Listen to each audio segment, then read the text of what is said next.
The sun slowly rises over Paramaribo, the capital of Suriname.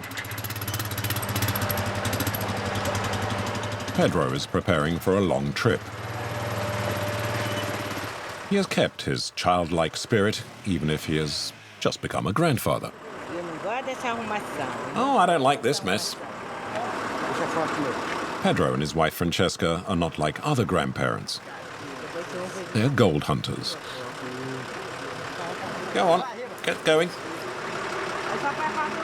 Every year they set off to bury themselves for months at a time in their mine in the Amazon forest.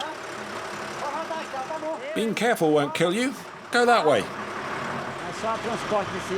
This is the only type of vehicle to manage the road where we're going. No other vehicle could. Well, unless it's a tractor. Take it down, take it down. That's good. Put the brake on.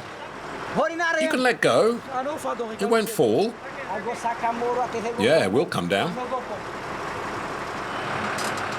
Gold has paid for their daughters' educations. And they hope to earn enough to secure the future of their grandson.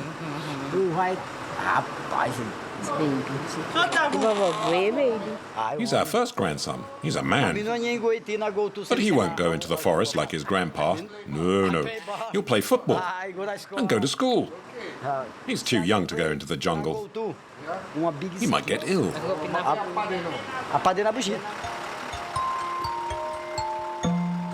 Pedro and Francesca's journey will last several days.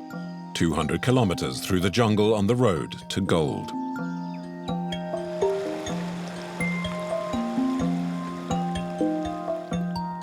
Suriname is difficult to locate on a map, but it's not an imaginary country. Suriname is in the heart of the Amazon. A jungle country, 163,000 square kilometers covered with virgin forests. Very few roads, a few tracks, and notably, a lot of large rivers. Waterways where canoes are the trucks. Suriname is the least populated country in the Americas with barely 500,000 inhabitants. The majority of the population lives in the capital, Paramaribo. Suriname is a land of adventure. To get from one village to another, one usually takes not the road, but the river and its unpredictable waters. Suriname was a Dutch colony largely built on the African slave trade. Their descendants still live there and now work for the gold diggers, the garimpeiros. 15,000 to 30,000 men from neighboring Brazil. Suriname is their El Dorado.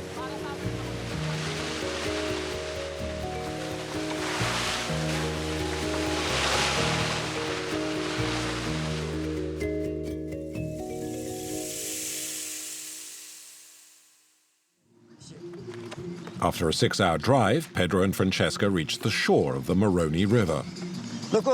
Hey, collect all the barrels and put them in the canoe.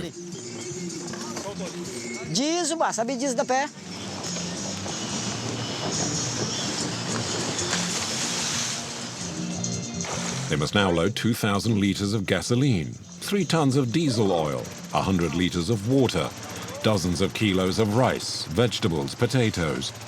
Enough food to last at least 3 months. They still need to get the essential quad bike on board. Over 300 kilos in a canoe that is already dangerously low in the water.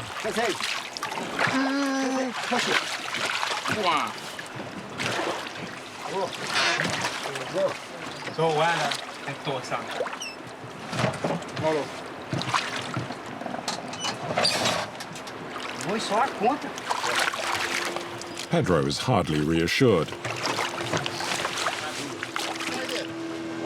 Do you have a life jacket? Oh, yes. I have a problem with water. A problem? What's that?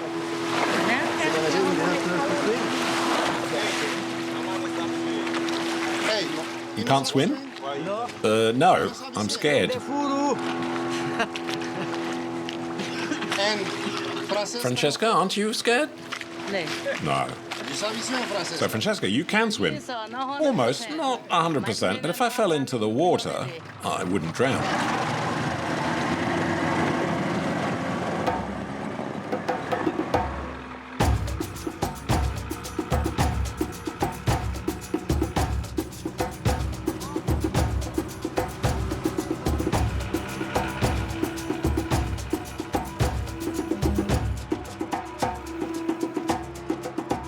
Pedro financed this expedition with the money he made from gold last year. Everything he has, he's ploughed into what's on board. But the old canoe is overloaded, and the water is already seeping in. And the rapids are close by. Here it's calm, but further on it's rough. There are more waves. That's why I wear the vest. The river level has dropped significantly, following the year's severe drought. The silhouettes of the rocks are a constant menace. A large canoe sank here, near this cove. Now we're getting closer to the smaller rocks. The guy will have to steer the canoe using one foot on the rocks and the other in the canoe. Mind the rocks. Look out. Mind the rocks. The canoe would break up if it hits a rock.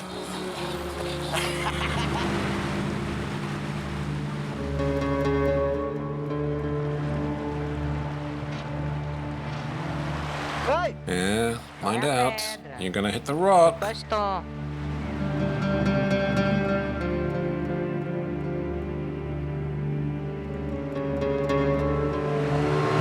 He's a real nutcase. What Pedro and Francesca feared has happened. The overloaded canoe is stuck on a sandbar. Hey, come on, friend, come down. Get out of the boat and to help us. But the boatmen are cautious, not jumping without seeing where they put their feet first. If your foot goes between two rocks, you break it. You break it. Yeah. So when you jump, you need to know how you jump. And you know? Yeah, I've done this many times. Too late, the boat has drifted.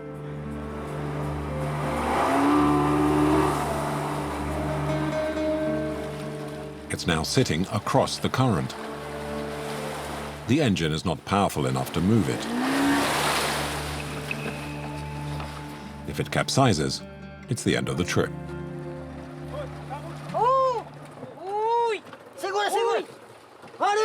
Hold the boat! Hold the boat! Go on, quickly now. Get up ahead.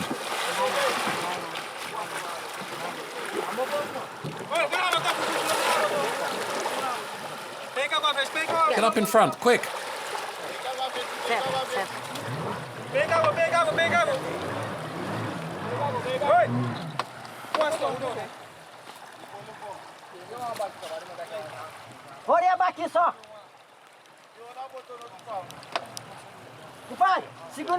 Tie that box up so it doesn't fall off. The situation worsens when the canoe touches bottom.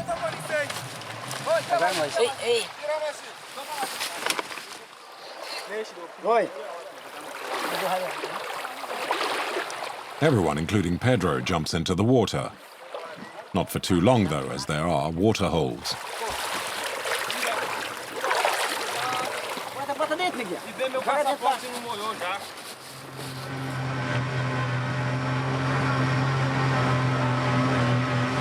One hour later, the boat moves a few centimeters.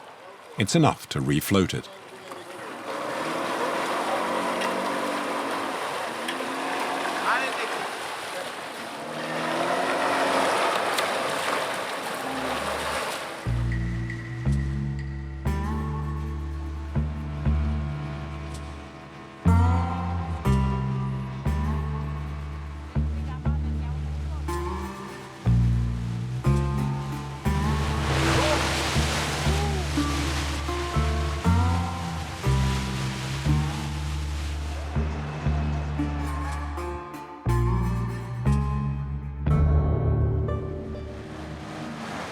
Fate causes one of the engines to fail.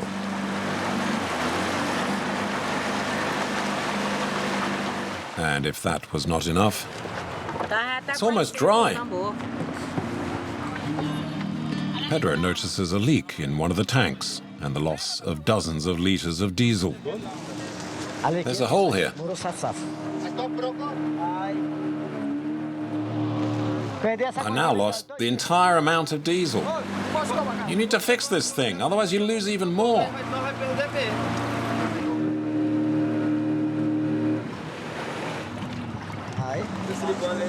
We'll stop the canoe at Mongotapo. And I'll put on a plastic washer. Mongotapo is a village in the jungle not far from the Moroni. It's where they hope to find a new engine and repair the leak.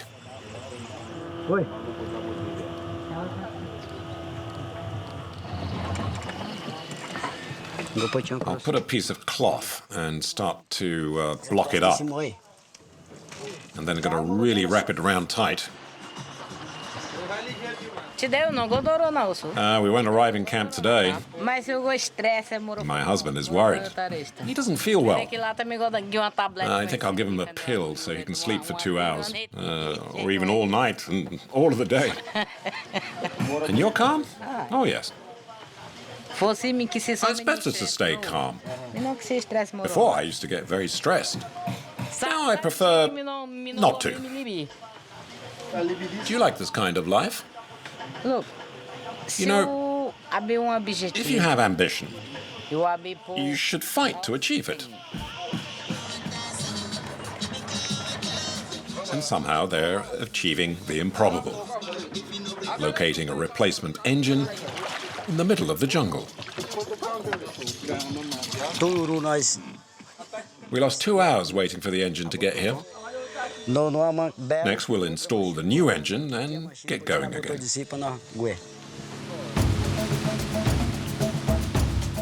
The canoes set off at full speed. Pedro is adamant about arriving at the midway camp before nightfall.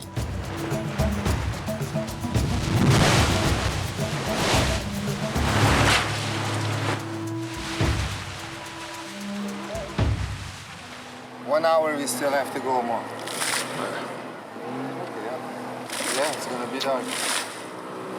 How is it to go on the river by night? It's dangerous, huh? Yeah, because at night you can't see the difference because it's night. Yeah. How the current will go, and it's difficult to anticipate. You can do it, the captain? I hope so. I keep my fingers crossed.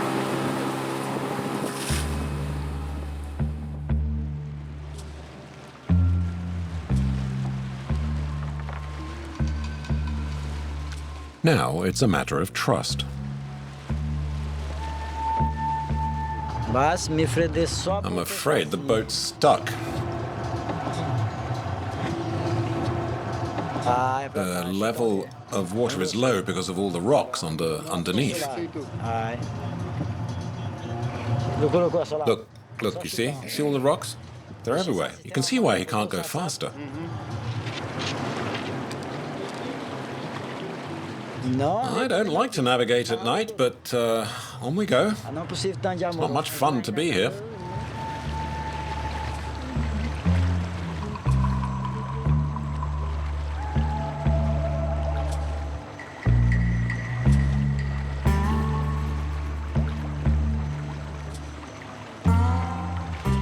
Traveling comes to an end for the day. We're arriving at Kakaba. We'll sleep here and have a wash and get something to eat. We've traveled a lot. It's been a long day. I'm glad we arrived. It's been a hard day's work. And tomorrow will be even trickier. His last words are ominous.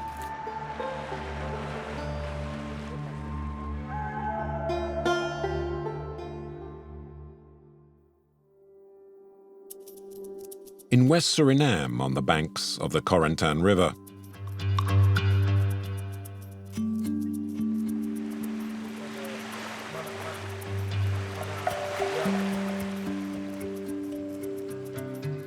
A light pierces the night. It's a small boat from a distant village, Apoera.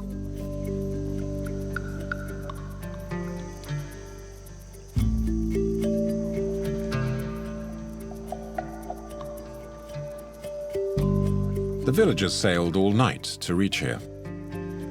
It's low tide, and the pontoon is located 3 meters off the ground. The 30 or so passengers are a little nervous.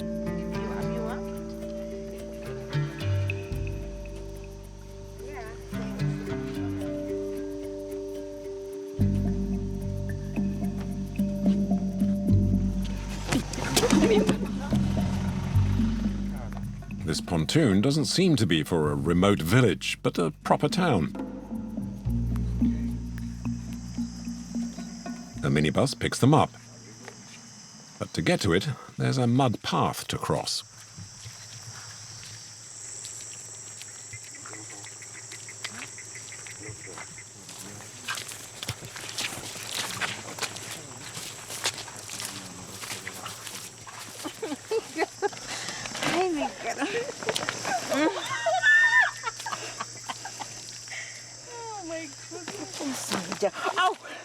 There's never been any casualties, but last week the passengers killed 2 poisonous snakes. Yeah? Oh my goodness. Fucked up, man. Road is fucked up. It's soft. Soil is soft. Too much water.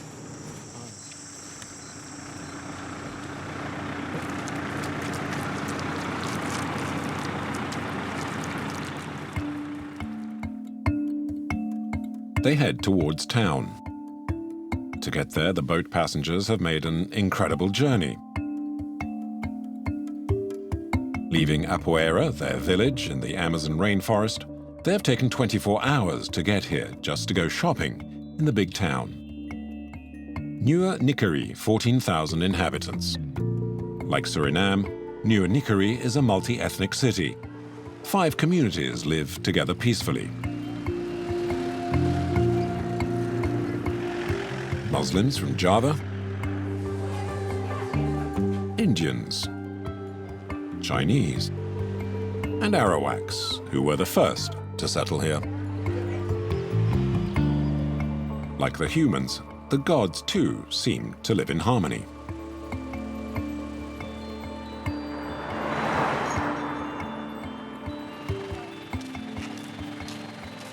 The passengers arrive in town at around 8 in the morning.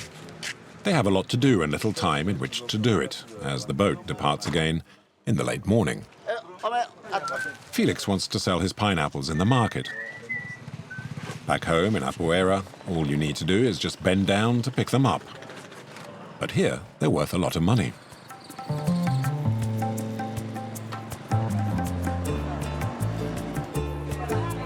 The market at Nieuwe Nikkerie is straight out of a painting.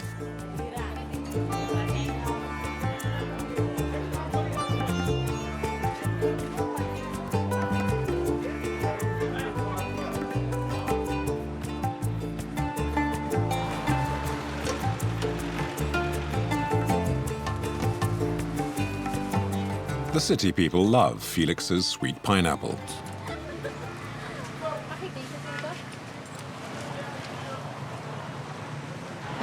I'm a regular. This is the 5th time I've been here. This is the best pineapple in the market. But the inhabitants of Apoera come mainly to Nieuwe Nikkerie to stock up on food supplies. Once a month, Malik, 23, raids the supermarket owned by Madame Wei-Chi.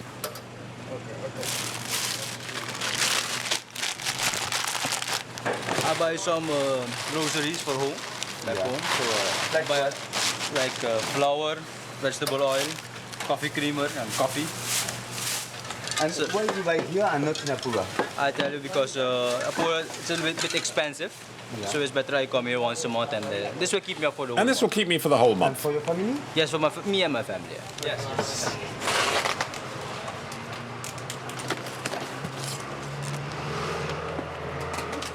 marking my goods. So so that Why? you know, because a lot of people buy stuff. So just to know your stuff, you just put your name.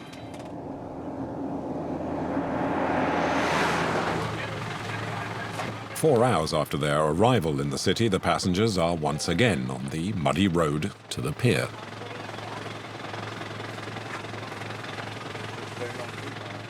To the mud war. Marcos, the captain, has bought a nice flat-screen TV. He's asked a friend to help. He have a four-wheel drive, so we ask him to take me there. No other car can go in there inside.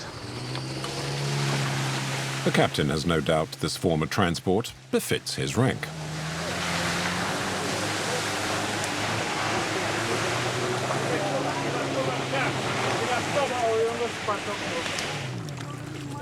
The passengers, though, are wading through.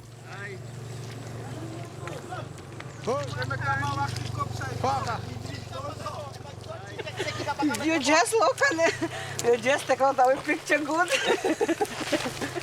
But as in the fable of the hare and the tortoise, there's no use hurrying. And the passengers overtake the four-wheel drive. Real difficult. Too many. Difficult for the people to walk here and travel here.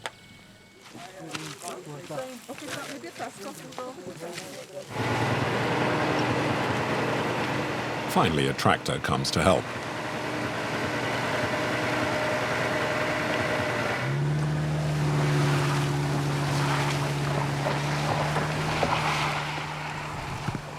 Their problems are far from over.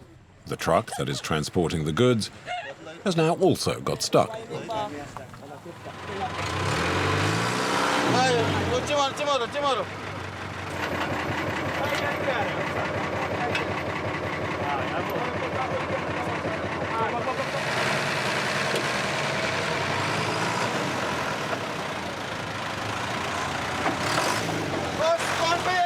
Come on, this way. As the hours tick by, all sorts of things show up on the boat.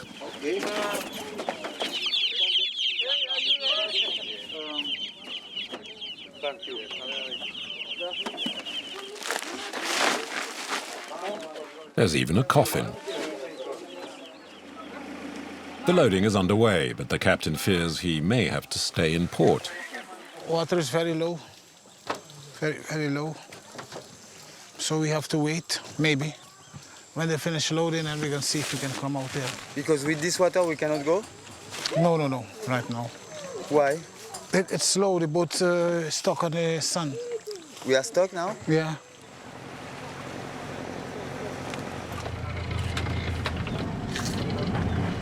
The old engine lacks power.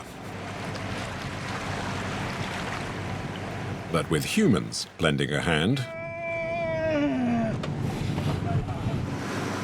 the good ship Idabali wants nothing to do with it, and it doesn't budge 1 inch. There's still one possibility.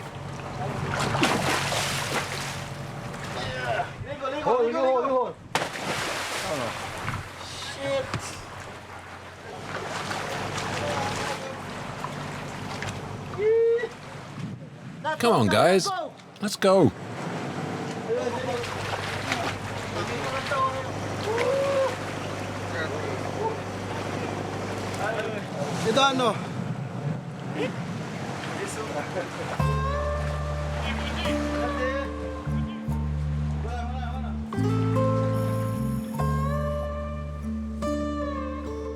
Just a few hours behind schedule, the Idabali reaches cruising speed.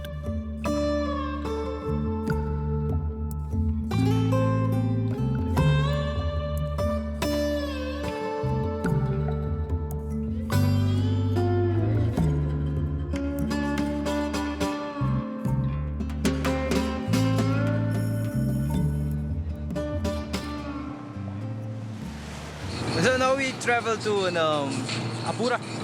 7 hours, I think it's gonna be something of, I think 230 kilometers in the river, through the river. But like I said earlier, if it was through the road, it will be only 80 to 90 kilometers. But the river is, you will see it. It's full of curves, yeah.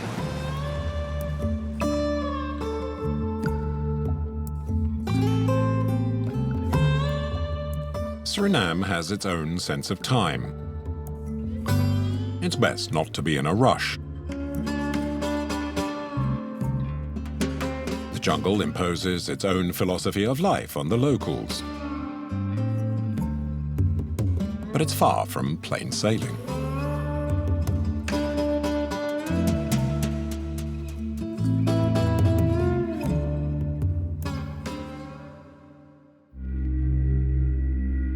In Suriname, almost all of the few paved roads lead to a pier.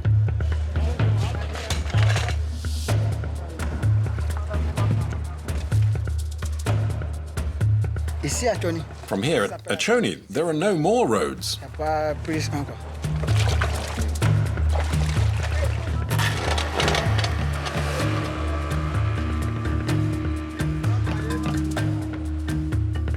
To get to their village at Langu, these men and women have a tough journey ahead. Across the waterfalls at Azinodopo, and then the ones at Bongo.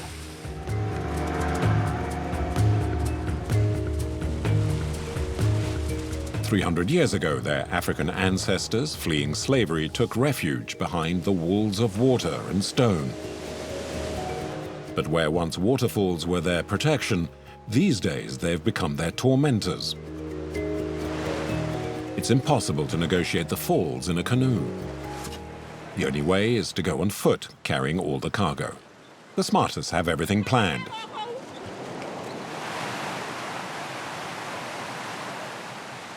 The others carry their goods as best as they can for almost a kilometer. Mind the mosquitoes. They're really big out here. Further up past the waterfall, they wait for another boat. But the boatman only has one engine, which he has to carry each time he makes this trip.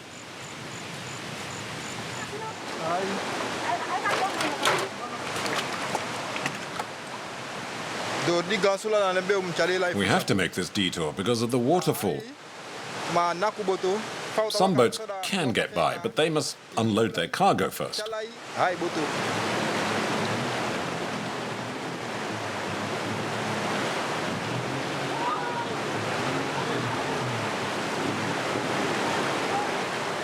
Leaving the engine and canoe behind is too great a risk.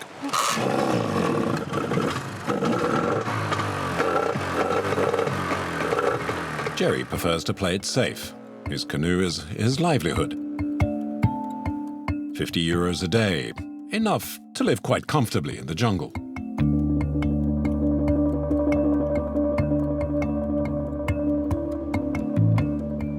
It's 2 hours in the canoe between the two waterfalls, then a 30-minute detour on foot to go around.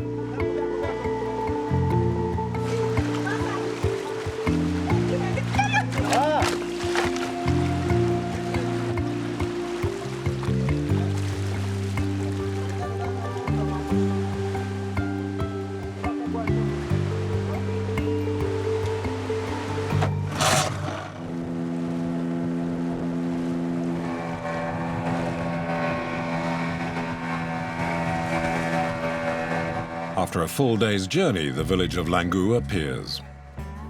500 people live in these huts of wood and canvas.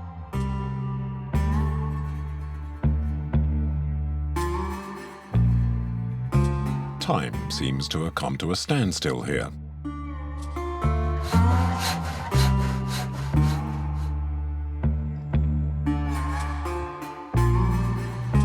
In the jungle, a canoe acts as the school bus. There is no road, but the state hasn't abandoned its people. Okay, let's start again. 1, 2, 3, 4, 5, 6.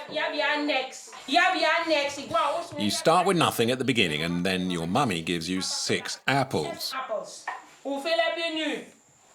How many apples do I have? 6. Het moment waarop ik zeg, pak Gather je your tas bags en je gaat rennen. and leave Continue, quietly. je weet het. Goedemiddag, juffrouw. Goedemiddag, juffrouw. Julio, het moment Amy, the teacher, teaches in Dutch, the official language. You got kids in the village never There are go children in the village who have never been to the city, who have never seen a car, They never saw only on who have never had anything other than a broom in their hands or maybe a bicycle. Brom. The government subsidizes the school and the village generator. This die machine. Here's the generator. It runs on petrol. It powers a village over here and another over there.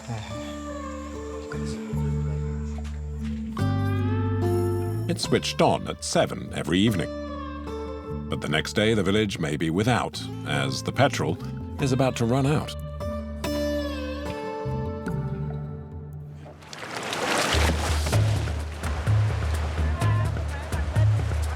Once a month, the strongest men in the village are tasked with collecting 4,000 litres of the precious fuel.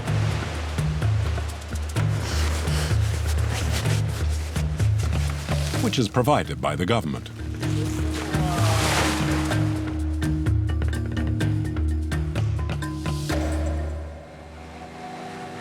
With 6 or 7 200-litre cans per canoe, just remaining afloat requires great skill.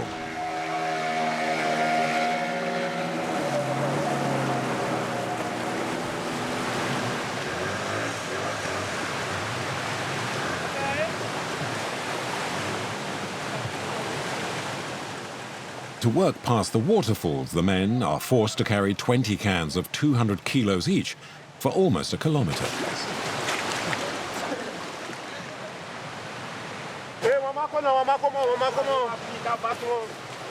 Hey, we need another person here.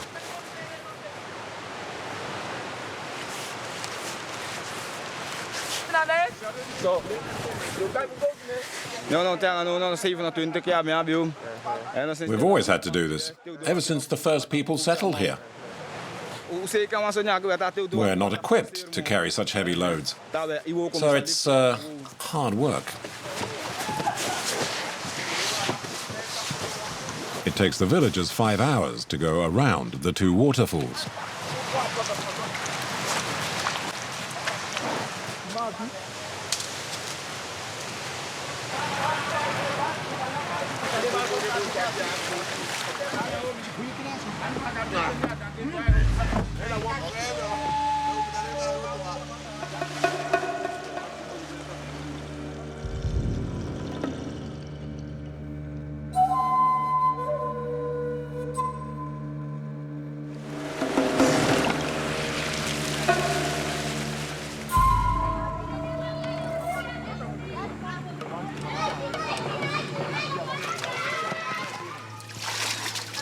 Yet it's a chore that nobody in Langu resents. On the contrary, it helps maintain their independence. Personally, I'd rather live here than in town. There's more freedom. Life in the town is stressful. Everything revolves around work. You don't get to see your family or children. We work hard here too, but it's peaceful.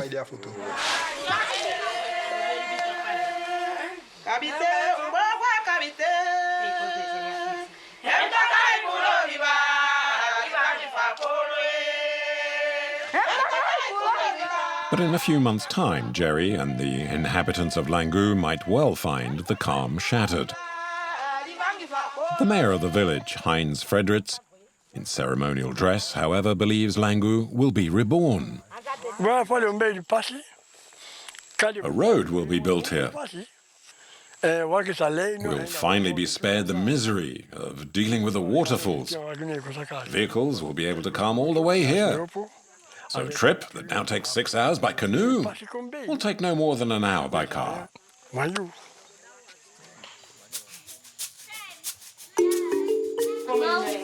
The teacher, who was born in the village, doesn't believe it for 1 second. The road is a legend she's been hearing about since childhood. Wie moet er nog zoek krijgen? Since when I was young, my elders talked about it. And it is in the heart of the people. When they finish the road, it is a dream come true.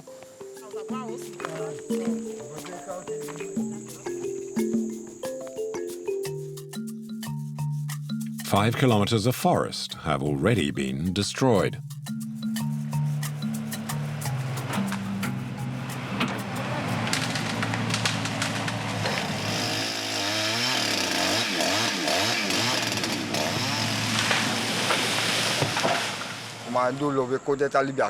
As descendants of slaves, the forest is part of our heritage.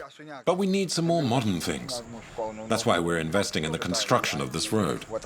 This is an opportunity for us to improve our lives.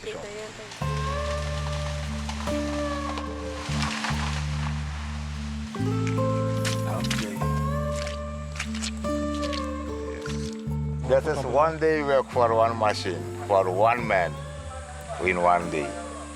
Yes. They might dream of improvement, but the road is a virtual invitation to destroy the forest, especially for the gold diggers.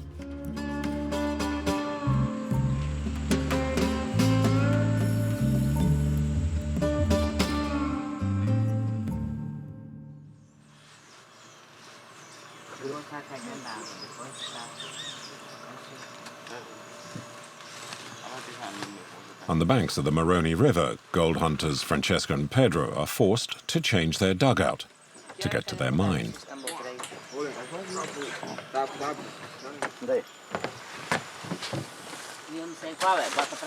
Like the villagers in Longu, they are constantly loading and unloading their cargo. It's better to take frozen meat. By the time you get there, it will already have thawed.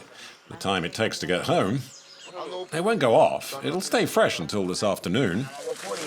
Will it rot? Well, I'm not sure. And, of course, there's the quad.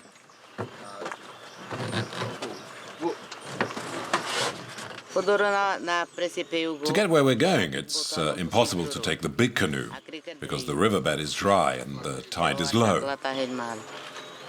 We'll manage with the smaller one. We'll get to the camp today. Maybe not in 2 hours, but 2 or 3 hours anyway. If everything goes well, that is, which is rare in Suriname. Especially when the arm of the river is littered with tree trunks.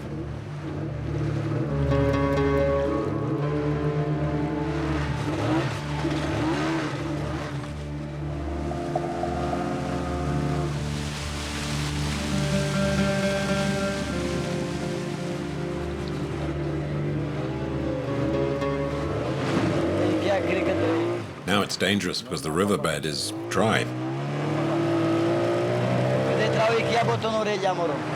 Maybe in a week, no canoes will be able to use it.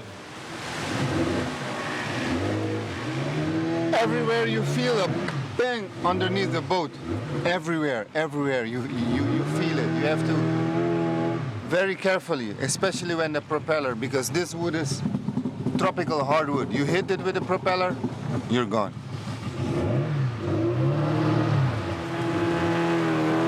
The boatmen are all descendants of slaves and never leave their forest.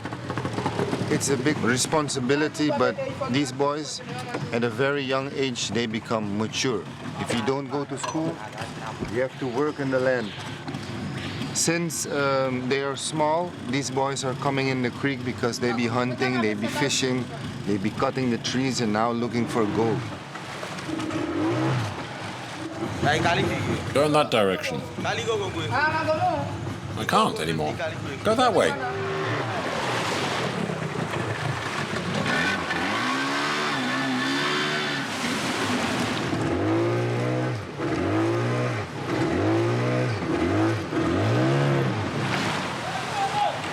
The water levels drop dangerously. Pedro has to offload part of their equipment. Puro tubarin. Arrancar o pneu desse jeito.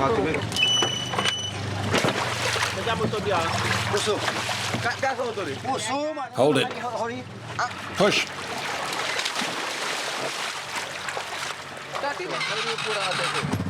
I'm going to head off with the quad.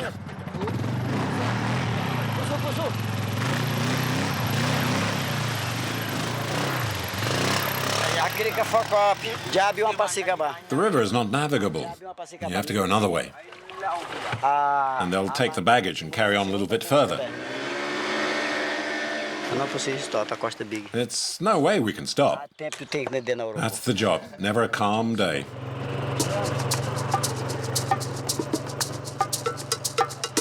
The gold mining region is a land of desolation. Miners such as Pedro helped carve out this secret pathway.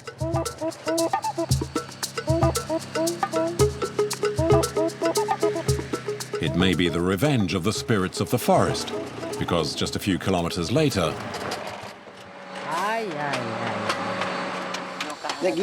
my dear, you see, the whole system has died. We need some new parts.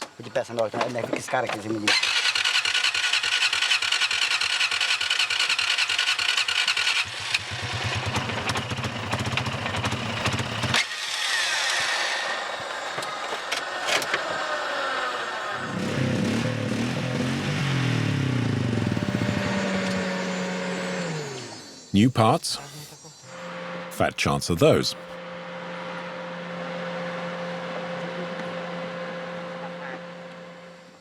Pedro, esse carburador tá baixo demais. Cara disse, neguinha, por isso que não era muito respeito, bem assim. The machine restarts, but 1 hour and 4 kilometers later. Ah, você vai entrar para ali para ver. Para ali é barranco, eu acho. This time Pedro knows exactly what the problem is. A gasolina, Manqueira. It's the petrol. Carburetor. Petrol is of very poor quality. Gasolina, foco.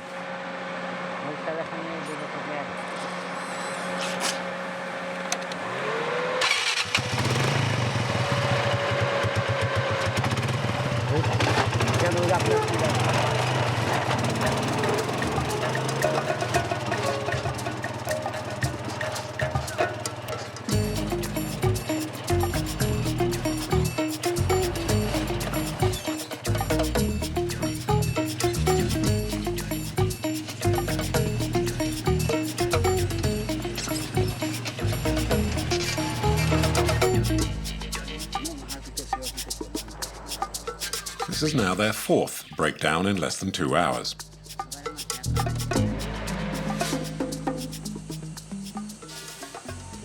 Under the canopy of trees in the middle of the day, it's 45 degrees, and the air is saturated with moisture. The couple is exhausted.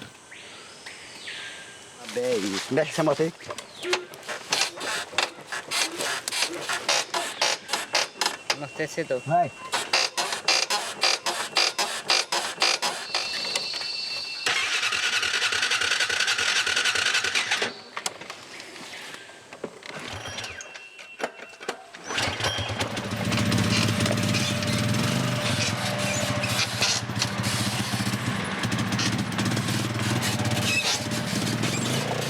Even Francesca's patience is finally running out.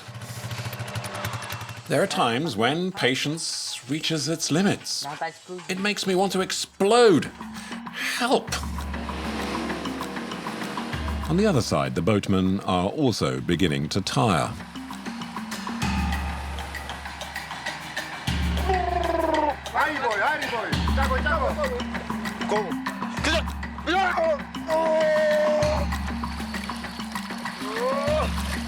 Come on, let's get back in.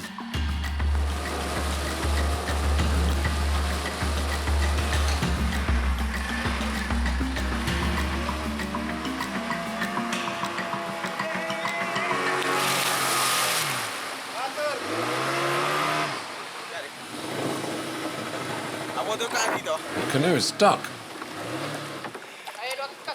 It's because of you, damn it. Because of me.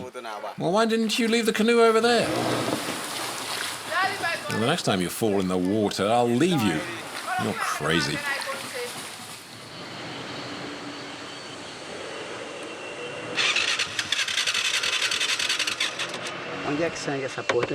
Where is it leaking? Oh, Jesus Christ. My God. Calm down. Oh, we just need a little help.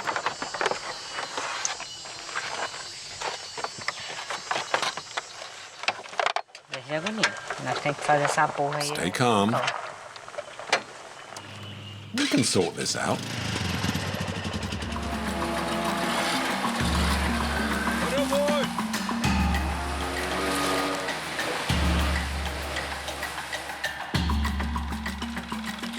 The canoes finally reach their destination, followed a few hours later by the quad.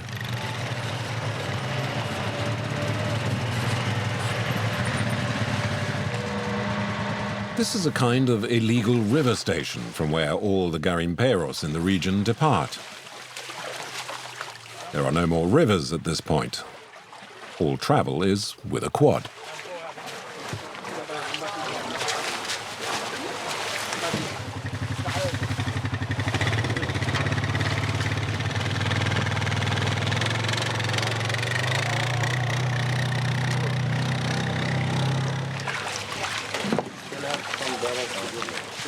Once again, everything must be unpacked and unloaded. True, it's hard work, but we made it. Yes, we go about barefoot all day. Oh, we could have an accident. One day a barrel fell on my hand. See? Here. It's already healed. Injuries quickly disappear.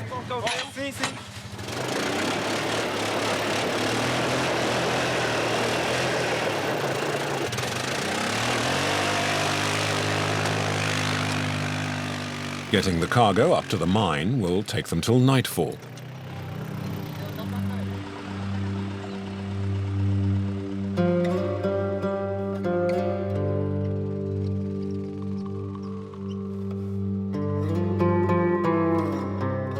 Pedro and Francesca will live here for at least 2 months.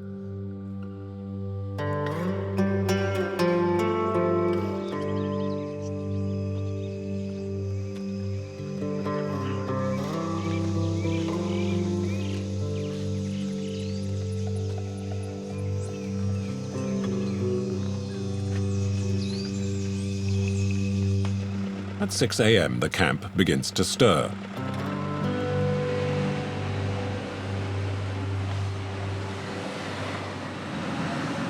All day long, the digger devours the earth. It took 4 canoes tethered together to transport the machine this far. It constantly feeds the metal beast.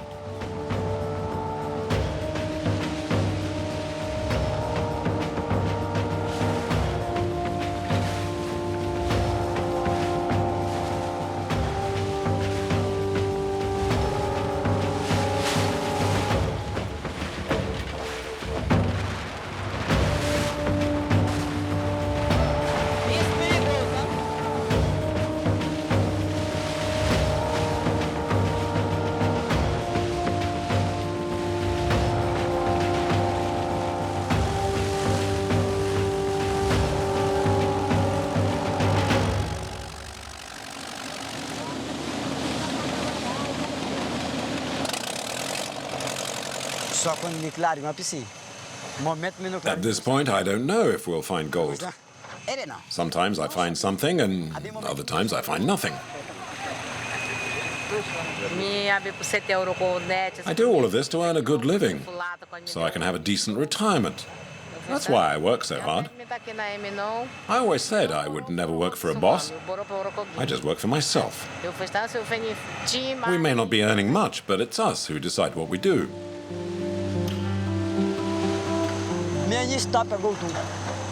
I'm stopping looking for gold today. My head is exploding.